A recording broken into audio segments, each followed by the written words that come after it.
आपली संस्कृती, आपले संस्कार सदा राहू दे आपल्या सोबत। भारताच्या महान ग्रंथांचे आणि काव्यांचे संपूर्ण संकलन सबस्क्राइब करा तिलक। या अस्त्रांचा प्रयोग तुम्ही अहंकारवश केवळ आपल्या बलप्रदर्शनासाठी नाही करणार।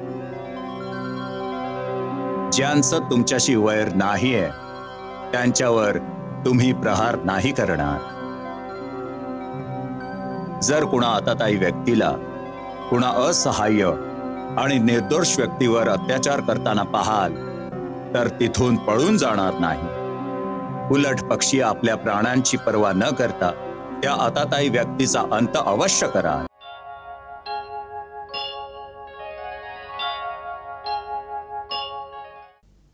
आता मी तुम्हाला ते दिव्य अस्त्र प्रदान करणार आहे जे या क्षणी या जगात अजून कोणाकडेही नाहीये।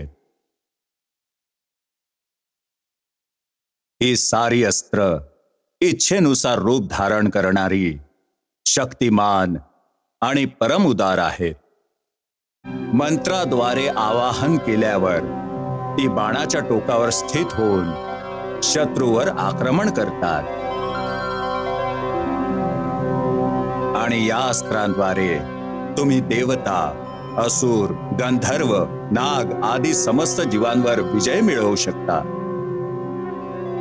या आधी की मी तुम्हाला याच्या आवाहन आणि विसर्जनाचे मंत्र प्रदान करणार, तुम्हाला प्रतिज्ञा घ्यावी लागेल।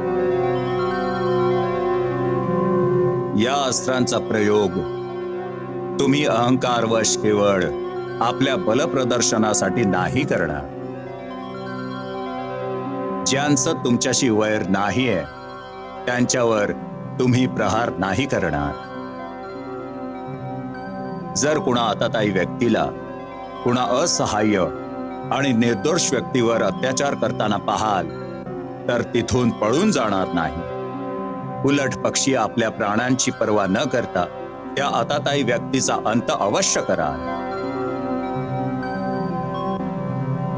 जो वीर आपल्या डोळ्यां देखत अन्याय होताना पाहून अथवा आताताईला घाबरून तोंड फिरवतो त्याची अस्त्रे तेजहीन आणि निष्प्राण होऊन जातात। अंतिम प्रतिज्ञा।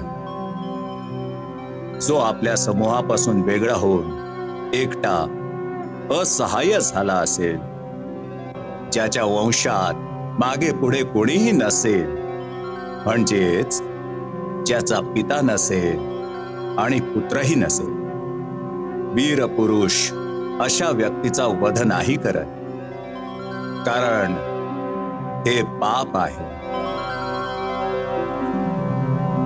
आता तुम्ही दोघं ही प्रतिज्ञा करा।